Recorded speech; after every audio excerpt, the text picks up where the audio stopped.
Nah, teman-teman BPR KMI, kali ini saya berkesempatan untuk mewawancarai Direktur Utama PT BPR Grand Mandiri Indonesia, Pak Andi. Pak Andi, apa kabarnya nih, Pak Andi?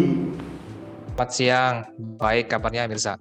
Nah, sebelumnya saya mengucapkan terima kasih sebanyak-banyak nih buat Pak Andi yang udah meluangkan waktunya buat bisa ngobrol sama kita di hari ini nih, Pak. Oke, gimana Mirza?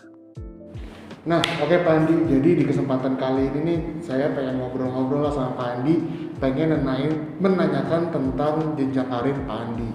Nah, pertanyaan pertama tuh, bagaimana sih Pak jenjang karir Pak Andi tuh dari awal Pak Andi berkarir hingga sekarang ini nih Pak? Oke, kalau nanya mengenai pekerjaan sebetulnya Mirza, saya itu mulai bekerja itu tahun 2006 ya. 2006 berarti usia saya waktu itu kurang lebih 22 tahun nih Mirza. 22 tahun. Jadi begitu selesai kuliah S1, kebetulan saya langsung bekerja gitu dan tanpa jeda sama sekali lah. Ya itu bersyukurnya di situ.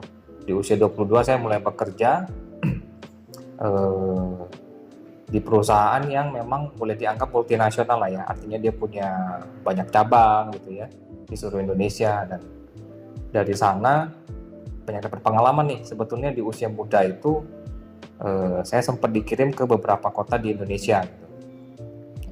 Pertama pernah dikirim ke Malang gitu ya, pernah dikirim juga ke Banjarmasin, Banjarbaru gitu ya, terakhir ke Bandung. Jadi sebetulnya kalau di perusahaan lama itu, kalau kita menginjakkan kaki di Pulau Jawa itu sesuatu hal yang istimewa sebetulnya. Ya, dan kita sebagai sebagai anak anak baru ya, waktu itu memang perjanjiannya harus bersedia penempatan di seluruh Indonesia. Ya, setelah berangkat ke sana kemari kurang lebih 2,5 tahun ya, akhirnya kita mendarat di kota Bandung. Nah, itu perjuangannya sangat tidak gampang waktu itu. Karena Bandung ini adalah salah satu kota besar, dan kalau di percaturan waktu itu Bandung itu salah satu kota atau cabang yang dianggap paling baik, sehingga kompetisi untuk masuk ke kota ini juga sangat sulit. Itu sekilas mengenai pengalaman saya di tahap awal karir saya. Kemudian kalau untuk di BPR ini sendiri, saya masuk bergabung di kisaran tahun 2015, Mirza. Ya, 2015. Memang sifatnya waktu itu pro hire sih, pro hire. Pertama kali masuk dipercaya menjadi general manager. Kemudian singkat cerita tahun 2019 deh, 2019 akhir itu baru diresmikan menjadi direktur utama di BPR KMI ini. Singkat ceritanya begitu, Mirza. Boleh nanya-nanya nih Pak Andi, berarti dari awal emang Pak Andi udah bergerak di bidang finansial ya Pak ya? Sorry, di bidang apa, Mirza? Di bidang finansial. Oh iya, kebetulan sejak awal masuk kerja ya, kita kecemplungnya di dunia industri keuangan nih sebetulnya. Secara tidak sengaja. Padahal kita punya basic pendidikan itu di akunting ya. Akunting itu kan sebetulnya identiknya itu dengan ya kerja di bagian audit gitu ya. Cuman ya inilah, nasib berkata lain. Pertama kali bekerja juga langsung jadi marketing waktu itu sebetulnya. Gitu Mirza. Oke Pak Andi, nah pertanyaan kedua nih Pak Andi, motivasi Pak Andi dalam bekerja apa sih Pak? Maksudnya adalah Pak Andi kan bisa dibilang jenjang karirnya bagus nih Pak. Nah, ada nggak sih Pak motivasi khusus yang bisa ngebuat Pak Andi tuh dalam bekerja jadi kayak lebih bagus atau lebih baik gitu Pak? Oke, kalau ditanya itu sebetulnya Mirza, kayaknya saya mau cerita mengenai pengalaman hidup saya dulu nih. Pengalaman hidup saya, apa namanya, yang melatar belakangi kita punya sikap hari ini kan sebetulnya. Kalau saya pribadi sebetulnya lahir dan dibesarkan tuh dari keluarga yang biasa-biasa dan sederhana gitu, seperti orang pada umumnya. Mungkin Mirza aja nggak tahu ya, pernah dengar nggak ya ada sebuah kota kecil yang namanya Binjai gitu. Pernah dengar Pernah sih dengar Pak, nggak? pernah dengar tapi Pernah dengar. lokasi khususnya tuh kurang tahu di mana Pak. Nah, nggak tahu kan? Kamu aja nggak tahu gitu ya. Sekalian saya promosi nih. Saya itu lahir di sebuah kota kecil itu yang namanya Kota Madya Binjai. Jadi letaknya itu ada di Provinsi Sumatera Utara. Kalau perjalanan kurang lebih ada sekitar 25 km dari Kota Medan. Binjai itu sebetulnya terkenalnya sebagai kota rambutan. Nah, kamu pernah makan rambutan kan? Boleh tuh Pak, kalau misalnya Pak Andi pulang kampung bagi-bagi ke kita. Iya. Sayangnya saya udah lama nggak pulang kampung gitu ya. Tapi memang keluarga besar masih banyak di situ, masih banyak di situ. Nah, Binjai itu terkenalnya sebagai kota rambutan, gitu. Orang tua saya seperti kebanyakan orang pada umumnya di sana wira swasta dengan buka toko sebetulnya sebagai pedagang. Dari kecil itu sudah dididik sebetulnya, orang tua saya itu dari awal tuh sudah ngomong, kalian justru jangan pernah melanjutkan usaha ini gitu loh. Dari kita paling kecil pun kita sudah dipesankan begitu. Ya, kita dari kecil sudah dididik jangan pernah melanjutkan usaha ini gitu. Karena ini capek banget kerjaannya, sampai hari Minggu pun harus buka toko gitu loh. Kemudian dari sana kita dididik untuk mandiri sebetulnya. Singkat cerita, SMA pun kita harus sekolah ke Kota Medan sebetulnya. Padahal di Binjai itu sendiri juga ada sekolahan yang cukup bagus. Tapi kita sengaja dididik supaya mandiri, kita harus bersekolah ke Kota Medan. Yang jaraknya kalau PP itu kurang lebih 2 jam saya pikir. 2 jam. Ya. Kemudian pendidikan berikutnya dari orang tua kita diminta untuk keluar dari Provinsi Sumatera Utara. Jadi kebetulan waktu itu kita sekolahnya itu sarjananya itu di kota Yogyakarta, bisa. Ya.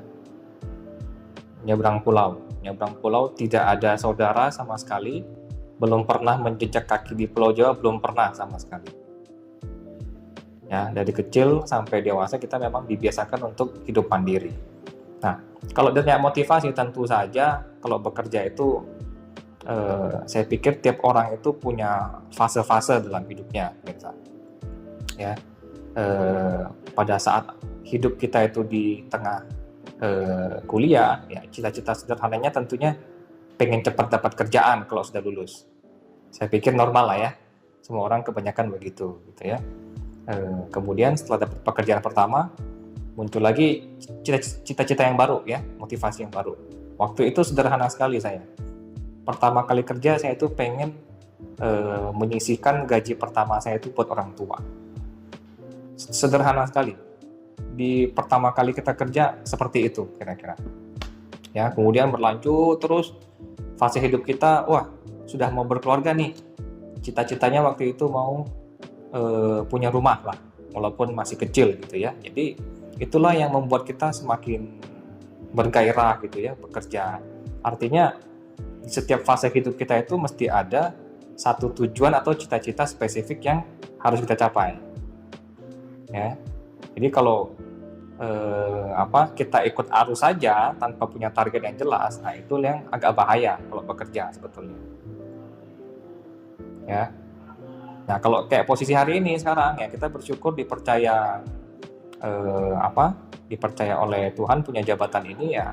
Saya punya motivasi hidup, motivasi kerja saat ini ya bagaimana memimpin, mengelola perusahaan ini supaya tidak salah jalan, supaya bisa memberikan banyak nafkah bagi pegawai di KMI, memberi manfaat buat masyarakat, memberi manfaat juga buat pemilik perusahaan. Nah, jadi pesan yang bisa kita ambil nih mungkin Pak Andi ya, kita harus punya target di setiap jenjang kehidupan kita ya Pak. Mungkin nih buat teman-teman DPR KMI atau teman-teman yang menonton, umur gue udah 30 tahun, 35 tahun, tapi gue belum nge-set target. Mungkin sarannya adalah buat teman-teman, yang penting coba dulu aja untuk set target karena nggak ada kata terlambat. Setuju Mirza, tidak pernah ada yang terlambat. Nggak ada yang terlambat lah di dunia ini. Nah itu berarti dia teman-teman quotes dari Pak Andi, tidak pernah ada kata terlambat. Nah, oke, berarti pertanyaan terakhir aja nih Pak Andi. Ada nggak sih pesan-pesan khusus dari Pak Andi buat warga-warga dan teman-teman dari BPR Kredit Mandiri Indonesia nih Pak? Saya nggak banyak sih. Kita Oke. memang sedang dalam kondisi ketidakpastian yang sangat tinggi ya dalam kondisi pandemi COVID ini gitu ya. Jadi balik lagi pesannya nggak jauh-jauh dari itu gitu. Nah, kondisi hari ini kan sebetulnya memaksa kita semua itu sebagai manusia untuk beradaptasi gitu ya. Beradaptasi dengan apa? Dengan situasi yang sebetulnya kita anggap sebagai sejarah nih sebetulnya. Kita ini semua pelaku sejarah. Kita ini adalah manusia yang hidup di kondisi pandemi gitu loh. Yang belum tentu orang lain mengalami ini gitu ya. Ya, bukannya kita bangga ya dalam kondisi pandemi jadi pelaku sejarah gitu, tapi inilah fakta yang harus kita hadapi gitu. Nah, pesan saya pinter-pinterlah beradaptasi dengan kondisi baru ini. Yang kata-kata orang itu new normal ya itu bukan hanya sebatas diucapkan saja new normal gitu ya. Ya, itu harus benar-benar dijalankan dengan sebenar-benarnya ya. New normal saya sih gampang lah. Saya pikir hari ini pemikiran sederhana dengan menggunakan masker ya. Itu sebetulnya bukan hanya memprotek diri kita sendiri, tapi memprotek orang lain juga sebetulnya. Jadi melakukan hal baik pun hari ini adalah sesimpel kita menggunakan masker dengan benar loh. Justru kalau nggak pakai masker dengan benar, itu menurut saya itu ada unsur dosa dan salah yang besar di situ. Jadi pesan saya di tengah kondisi hari ini ya, mari kita semua beradaptasi dengan baik dengan new normal COVID ini sebetulnya. Itu saja sih Mirza pesan saya. Oke, kalau gitu saya mengucapkan terima kasih sekali lagi nih buat Pak Andi yang sudah meluangkan waktunya buat ngobrol-ngobrol sama kita di siang hari yang cerah ini Pak. Nah, itu dia teman-teman hasil wawancara gue bersama Pak Andi sebagai Direktur Utama PT BPR Kredit Mandiri Indonesia. Buat kalian semua jangan lupa untuk like, komen, dan subscribe YouTube kita. Ya udah, gitu aja. Mirza pamit. Dadah. Kasih ya Pak.